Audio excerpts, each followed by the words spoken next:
Hey everybody, welcome to my kitchen. I just wanted to interview my husband. He's actually cooking dinner tonight.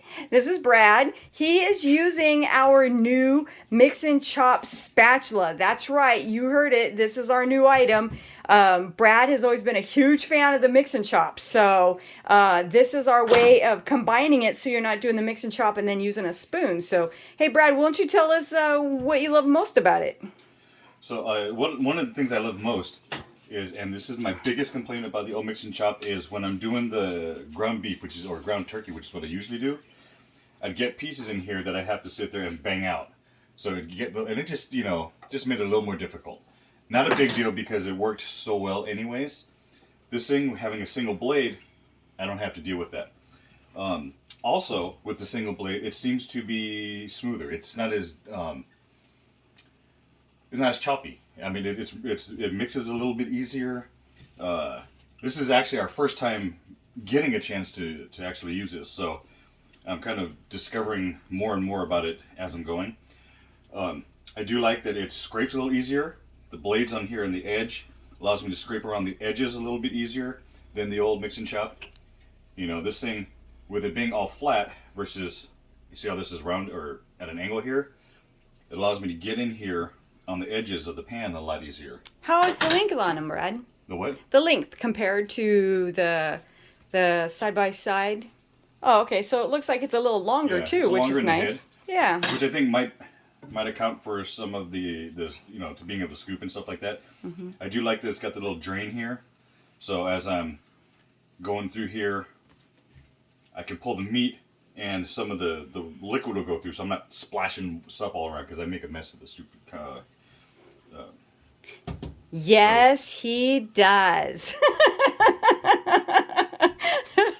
One of the things that's really cool though about the holes in it is it was designed so that you can actually drain it and scoop it. With the other mix and chop, you had to chop it, but then when you're ready to take it out of the pan, you had to get a spoon. So this way you can do both and not have to use two utensils, which is really nice. So well, thank you, Brad, for entertaining us and telling us about our new mix and chop.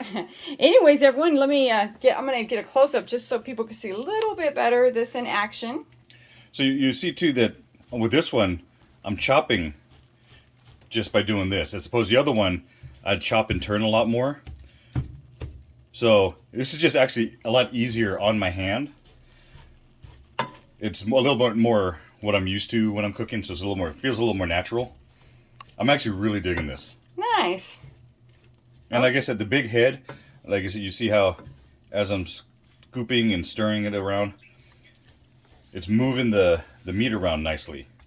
What's really nice too about it is that with the mix and chop, I always liked using it for making mashed potatoes because it just really chummed through them really, really nicely. So it's going to be nice to see how this works in comparison as well. So the other mix and chop, original mix and chop, is awesome and has its purpose. But this one looks like they definitely put a couple utensils together. So I'm excited about it. Yeah, you see it's still breaking it up nicely. I do think the original mix and chop did have a slightly better breakup, but it's not much different, and honestly it's better than when I've used spoons and spatulas and all kinds of other junk. So I'm still really enjoying this. I think it's definitely something I'll be making our turkey with the most of the time, except for we don't have a lot of them, so if it's in the wash and I'm being lazy, I'll still bring out the mix and chop. Hey, Brad, can you turn it over and show us how you would scoop it up and drain it, so people can see how well that part works? Oh, yeah, that's nice. Here, let's go with this view of it. Oh, yeah, see, that's a nice, good size scoop, and then it's going to sit there and drain through the holes. Oops, the holes are actually on the other side, but yeah, that side. But yeah, that actually looks like it's going to work really well with the spoon and the mixture of spoon, spatula, strainer, and mix and chop. So pretty awesome. Okay, everybody, thanks for joining us for our demo. Enjoy. Bye. Bye.